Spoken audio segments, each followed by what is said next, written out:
청취자 여러분 안녕하십니까? 조상진입니다. 1월 10일 토요일 VOA 한국어 방송 시작합니다. 먼저 이 시간 주요 소식입니다. 이란에서 반정부 시위가 연일 격화되고 있는 가운데 이란 정권이 전면적인 인터넷 차단 조치를 단행했습니다. 도널드 트럼프 대통령은 이란이 붕괴 직전일 수 있다고 말했습니다.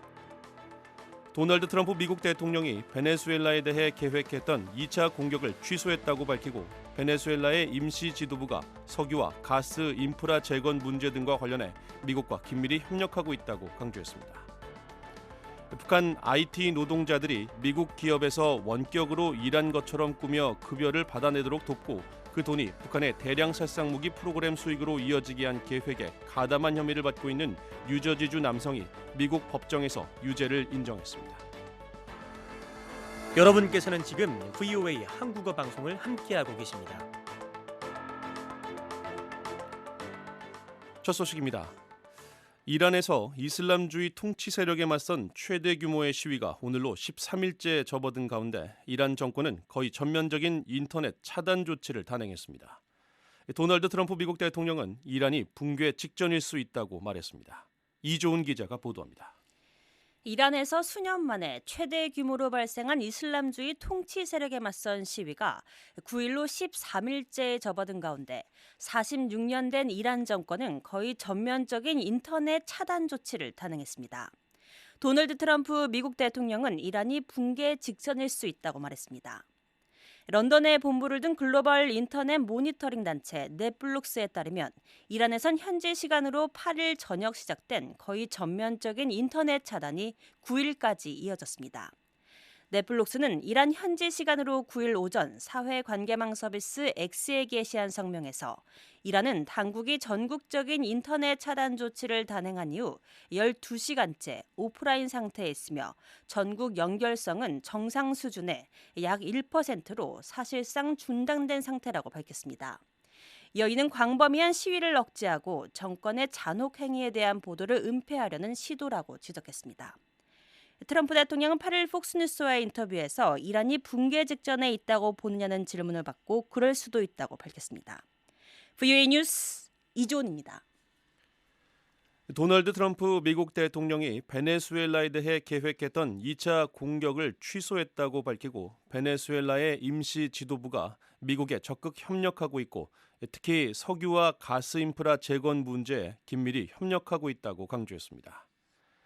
트럼프 대통령은 9일 자신의 사회관계망 서비스 트루스 소셜에 올린 게시글에서 베네수엘라는 평화를 추구한다라는 신호로 여러 정치범을 석방하고 있는데 이는 매우 중요하고 현명한 처사라고 평가했습니다. 미군이 지난 4일 독재자 니콜라스 마두로를 체포한 이후 트럼프 대통령은 9일 미국과 베네수엘라는 훨씬 더 크고 더 낮고 더 현대적인 형태로 석유와 가스 인프라를 재건하는 일에 매우 잘 협력하고 있으며 이러한 협력 덕분에 예상됐던 2차 공격 계획은 취소했으며 필요하지 않을 것으로 보인다고 말하고 다만 안전과 안보를 위해 모든 함정은 계속 현 위치를 유지할 것이라고 말했습니다. 트럼프 대통령은 또 9일 백악관에서 미국의 주요 석유 기업과 회동해 베네수엘라의 에너지 인프라 재건 지원 방안을 논의할 예정이라며 오늘 백악관에서 만날 대형 석유 기업들이 최소 1,000억 달러를 투자할 것이라고 말했습니다. 앞서 이번 주 초 트럼프 대통령은 베네수엘라가 3천만 배럴에서 5천만 배럴에 이르는 원유 시장 가격에 판매하고 그 수익은 베네수엘라와 미국 국민 모두를 위해 쓰일 것이라고 발표한 바 있습니다. 저희 방송은 인터넷으로 언제든지 청취하실 수 있습니다.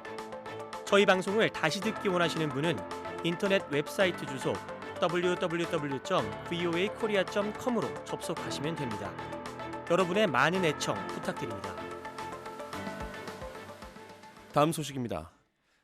크리스 라이트 미국 에너지 장관은 장기적으로 베네수엘라에 진출했던 기업뿐 아니라 새로 진출을 원하는 기업들도 포함될 수 있다고 밝혔습니다. 미국과 베네수엘라 과도 정권이 체결한 석유 합의에 따라 앞으로 베네수엘라 원유 생산에 미국 주요 석유 기업들이 참여할 수 있다는 전망이 나옵니다. 도성민 기자가 보도합니다. 크리스 라이트 미국 에너지 장관은 미국과 베네수엘라 과도 정권이 체결한 합의에 따라 베네수엘라의 석유는 미국의 주요 석유 회사가 생산할 것이라고 밝혔습니다. 여기에는 그동안 베네수엘라에서 활동하지 않았던 기업도 포함될 수 있다고 말했습니다. 라이트 장관은 지난 7일 플로리다에서 열린 한 컨퍼런스에서 6일 도널드 트럼프 대통령이 사회관계망 서비스를 통해 발표한 베네수엘라 석유 합의와 관련해 장기적으로 이번 합의는 과거 베네수엘라에 진출했던 미국의 주요 기업들 그리고 진출을 원했던 기업들까지 합류할 수 있는 여건을 만들게 될 것이라고 말했습니다. 캐롤라인 레빗 백악관 대변인은 지난 7일 정례 브리핑에서 트럼프 대통령이 오는 9일 워싱턴에서 미국 석유업계 경영진과 만나 이들 석유회사 앞에 놓인 막대한 기회에 대해 논의할 예정이라고 밝혔습니다. 다만 구체적인 참석 기업 명단은 밝히지 않았습니다. 트럼프 대통령이 자신의 사회관계망 서비스인 트루스소셜에 밝힌 합의 조건에 따르면 베네수엘라는 미국의 제재 대상인 원유 3천만에서 5천만 배럴을 미국 당국에 넘기게 됩니다. 이 원유는 시장 가격으로 팔리고 판매 수익은 트럼프 대통령의 재량에 따라 베네수엘라 국민과 미국 국민의 이익을 위해서 사용될 예정입니다.